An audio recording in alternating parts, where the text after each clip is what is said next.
Okay. கடைசியா அதில இருந்தது வந்து காக்காத்துப்பு பாலாஜி அவுட்டு.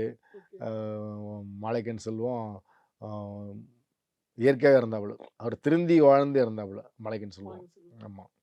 அது 2007ல சென்னை போலீஸ் கமிஷனரா இருந்த நாஞ்சில் குமரன் அவர்ட்ட ம். வந்து நான் சரண்டர் திருந்தி வாழ ஆயிட்டாரு. போறேன்னு சொல்லி பொதுவா வந்து அந்த மாரி அக்யூஸ்டுலாம் வந்து நெறைய வழக்குகள தொடர்பு இருக்கிறவங்க வந்து திருந்தி வாழறேன்னு சொன்னாலும் போலீஸ் ஒத்துக்க மாட்டாங்க. ஓகே. அதுக்கு முன்னாடி ஒரு சின்ன சுவாரஸ்யம் அது. என்னன்னா, அவரு ம விருமாண்டின்னு சொல்லக்கூடிய நடராஜ் சார் தான் மயிலாப்பூர் எம்எல்ஏவா இருந்தார் இல்லையா? அவரு கமிஷனரா இருந்தார். அவரு இருக்கும்போது ஒரு முறை சரண்டர் ஆக வந்தாப்புல. வரும்போது கடிச்சு விட்டாரு.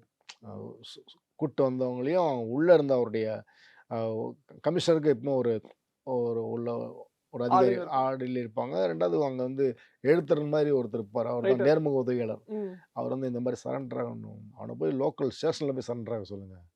ஒரு சிட்டி போலீஸ் கமிஷனர், ஒரு ஐபிஎஸ் ஆஃபீசர், ரவுடி வந்து என்கிட்ட வந்து ம். லோக்கல் ஸ்டேஷன்ல போய் இன்ஸ்பெக்டர பார்த்து நான் திருந்தி வாழறேன்னு சொல்லிட்டு, இன்ஸ்பெக்டர் வந்து ஒரு 1 மாசம், 2 மாசம் அவன் நல்லவனா இருக்கிறானான்னு